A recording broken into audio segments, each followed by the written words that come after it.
Byambasaikhan, you have worn many hats both professionally and personally throughout your career. Some of the highlights are a former CEO of the Seoul Sovereign Wealth Fund Management of Mongolia, World Economic Forum Young Global Leader, Chairman of Business Council of Mongolia. So please tell me, which hats are you actively wearing these days? In addition to my business, Novaterra, which is a company that develops and invests into renewable energy projects in Mongolia. For example, we recently established a partnership with an international solar energy developer called Symbior, right? And we are jointly developing and investing into a solar PV project in the Gobi region of Mongolia, right? And that is an area that we are specialized in, and we have experience with previous projects, and we feel that developing such projects according to international standards and having bankable projects will allow us to, number one, attract investment and financing and be able to complete the project on time, right? And be able to supply the grid. But in future, as I said, we want to really be in position to export that clean power. Therefore, there will be many such renewable energy project developments in the coming 10, 15 years, and we are actively engaged in that. And we also have an advisory function that helps various international clients to do their business and to create value in Mongolia. I am an active member of the BCM, which is the Business Council of Mongolia. BCM is really 250 companies. 250? Yeah, and they are all actively operating in Mongolia. And we represent those businesses to help them get more information about the market so that companies can improve their revenues and sales. And also we advocate on their behalf on economic policies, investment issues, and issues that are important in improving business climate in Mongolia. I think the fact that Mongolian economy is an economy that is emerging, that is growing, right? And if you look at where Mongolian economy was, say, just 6 years ago, it has tripled in size. So despite what is happening around the world as well as in the economy, this economy will continue to grow for many more years, right? So infrastructure, particularly energy infrastructure, will be critical to this sustainable growth. And Mongolia does have a lot of potential in terms of producing cleaner energy that it can supply the neighboring markets. And that is something that will interest many investors, technology companies, and engineering companies, as I said, for the next 10, 20, maybe 30 more years, right? So that is an area that I'm working in now. I see. And I've been fortunate enough to lead the team that built the country's first wind farm. And it was... How's the progress of that farm? Well, it's operating, so I think Any it's doing... export? No, it's Mongolia currently does not export power except for peak energy kind of balancing that it does with the Russian grid. But in the future, Mongolia does have a tremendous potential to be an exporter of clean energy to China as well as the neighboring markets. How long is the future you're talking about? Well, I'm talking about the next, as I said, 20, 30, 40, maybe 50 years, right? And this economy is currently, as you well know, have been built on the back of mining, commodity products, right? And that is very volatile. That market is very volatile. Yes. But we feel that in the future, once we are able to build up the infrastructure that will allow us to export that clean energy to these neighboring markets, this will be another base for the economy And this will be actually a very strong and sustainable base that will allow this market to have growth on one side, to get more investment, right, and to earn more foreign currency. So actually the next question I prepared is exactly related to what you just said about renewable energy, and it's actually rather long, so please bear with me. So your consultancy company Novaterra assists businesses to take on mega projects in Mongolia, particularly in the infrastructure and energy fields, mostly renewable energy you mentioned earlier, right?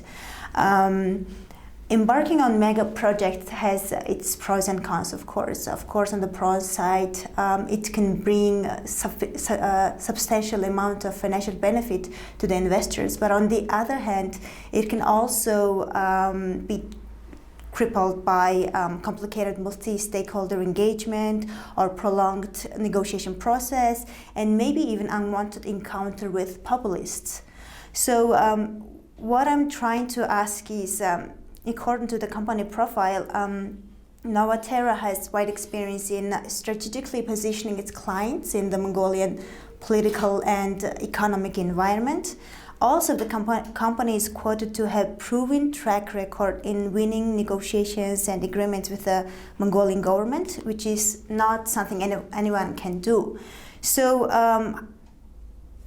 I would like to seek your expertise in this field, because mega projects, the kind of projects you just mentioned, be it in the field of renewable energy or in the mining or infrastructure, we need them. However, there are different sizes of businesses who want to be part of these kind of projects, but they would not have the capacity or capability to have the service of professionals like yourself. So I would like you to give some practical tips or share some stories in dealing this kind of project with the Mongolian government. As I said earlier, Mongolian economy is an emerging market, right? So the risks and the rewards are aligned with similar markets, and this market can grow fast, and it can transform quickly, right? And the fact that you have businesses continuing to invest in this market, particularly in the renewable energy area, tells you that the market is good, right? And what I can tell you is there's a lot of people who will say that dealing with government is difficult here in Mongolia, right? That's what. And I will tell you that from my experience, dealing with any government is difficult, right? Try to get a permit in America, or try to get a permit in Australia, right? And compare it with the effort it takes to get that similar permit in Mongolia. And people who are in that line of business will tell you that Mongolia is actually a very favorable place to work in, right? Really? Yes. And yes, there is issues with the fact that some of the industries could be quite new to this country, and there will be a long process to get support from all the stakeholders. That said, over the last 25 years, this market has always grown, right? This market has always adapted to new things. Therefore, the difficulties that you will face in Mongolia are no different than those difficulties that you will face in other emerging markets. So I like to tell my potential partners and clients that be prepared, right? And Mongolia will give you its bumps on the road, Right. but as one who's experienced will know that if you come for an off-road adventure driving, right, Right. you cannot come with a Ferrari, right, and expect the roads be Highway. yes. Therefore, you have to come prepared. And the one and I think the most important advice that I give people is find the right partner, right? And finding that suitable partner that understands you, right? That has You would advise a local partner, right? yes, local partner that shares the same values, will help you tremendously because you may spend hours and months trying to understand the local practices, etc., and having the right partner will help you really win in terms of time and money, right? So find that right partner, and then of course build that relationship, right? And also respect the local traditions when you do business in this country. And the laws and regulations in this country, some people will complain that they're too cumbersome. But on the other hand, as I said, those who have experience will tell you that this is actually a pretty liberal environment to be in, right? Look, Mongolia, there is no restrictions in bringing money in and taking money out, right? So we've seen many investors, foreign investors, that have invested in the country and have been able to exit, right, without any issues, making lots of money, right? And whether it's in the banking sector, mining sector, or in other sectors, right? So again, making money, taking your money out is no issues, and creating new businesses. Again, this is one of the most liberal environments that there is in this region. Would taking money or exiting without much taxation, etc., apply to any investor from any country, or that would depend on the bilateral agreements with their governments? No, I think there is no restrictions in taking current money out of Mongolia, right? And as I said, yes, there are certain taxation that you'll have to abide with, but that said, corporate tax is very low in this country, personal income tax is very low in this country, right? So I think the overall the taxation regime was designed to attract new investors into this country, right? And yes, there are issues sometimes when it comes to differences in local standards as well as international standards, but increasingly the tax system is moving from that local standard into the international standard, right? And I think 5 years from now, things will be a lot more sophisticated in terms of tax rules and regulations, and we will have more precedent, which means that there will be clarity for others to come in. Right? China is the largest market in the world, right? The largest economy, the largest consumer of effectively everything. And we are fortunate to be next to this large economy now, right? And we feel that connectivity is important for Mongolia, meaning that we want to be connected with the Chinese economy. Also, we want to be connected with the other economies that are in our region. Right? So when you look at this economy that is so large in size, right, and despite the fact that it has slowed down in terms of growth in the last several years, that growth is still the largest growth that the world has ever seen, right? So for us not to benefit or not being able to benefit from that growth is just wrong, right? So we need to position ourselves to be able to benefit from this phenomenal growth that our neighbor brings to us.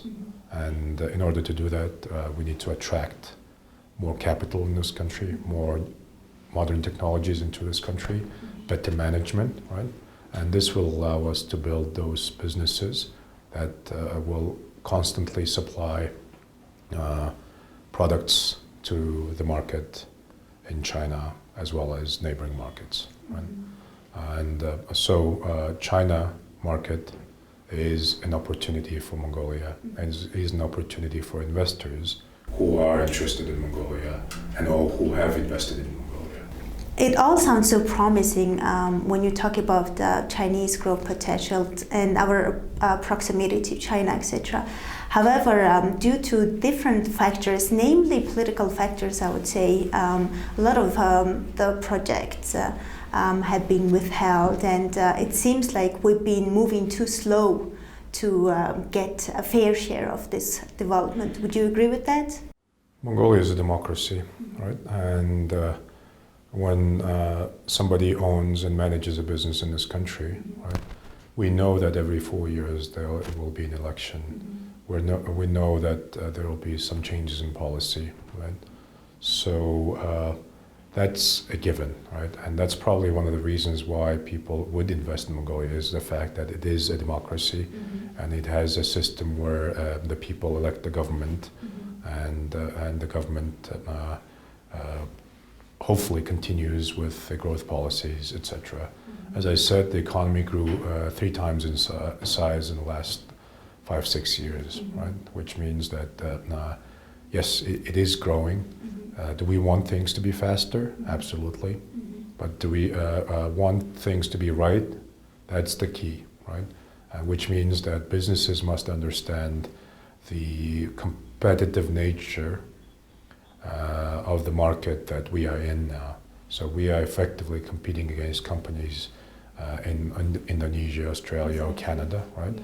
So we have to play by those rules, right? And Mongolian companies are working to improve their business standards and ways of doing business so that it can be competitive and it can be part of this growth where China is providing you the opportunities, right? Yeah, I do understand the scheme or the scope of your business expertise is more in mega projects like infrastructure, renewable energy that takes time and immense amount of effort to see the results.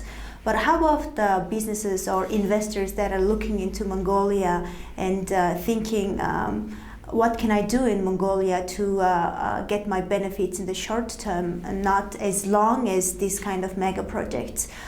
Which kind of sectors would you advise to look into? Is there any intellectually driven sectors that are immune from all this infrastructural lack of infrastructure development?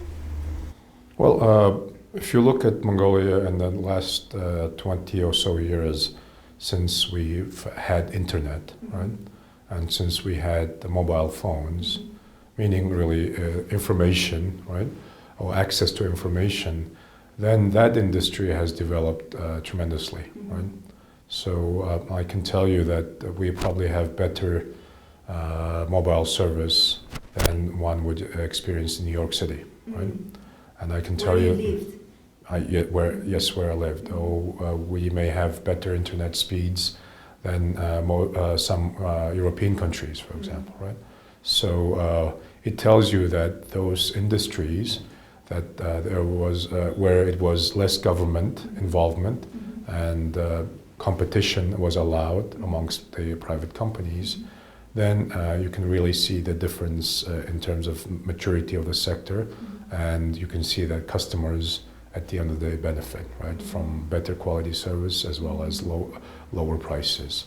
So again, in Mongolia, if you invest in technology, you can see that it can transform lives of people, right, and also it can transform the way we do business, right, and that really is thanks to technology. And 2 things. Number one, of course, information technology, as I mentioned. So that's internet as well as cell phones. And then the technology that also helped Mongolians to transform their life in the last 20 years was renewable energy, right? So the solar panels that all the families use across the country now, right, helped you to really overnight from having a candlelight to an information age, right? And now this allows the children, for example, who are living in those remote areas to watch the same content as my children who are growing up in the city, right? And when I was growing up, the information divide between the person who was growing up in the rural areas as well as in the city was really different, right? There was a huge gap. And nowadays, there is no gap, right? So it tells you that technology can transform people's lives, and we've seen good examples of it, and we hope that technology developments and improvements in future will also help us to be more competitive. Okay, Mr. Byambasaikhan, thank you very much for your time and all the insights that should be informative not only to the viewers we are targeted, but also to anyone who's interested in international relations and future development. So thank you very much, and I invite the viewers to subscribe to our website, because we're planning to make up a business guidebook with all these interviews we're collecting from the chosen 12 business leaders operating in Mongolia, and I'll be looking forward to send you a copy of the ebook, and looking forward to seeing your comments on that. Thank you.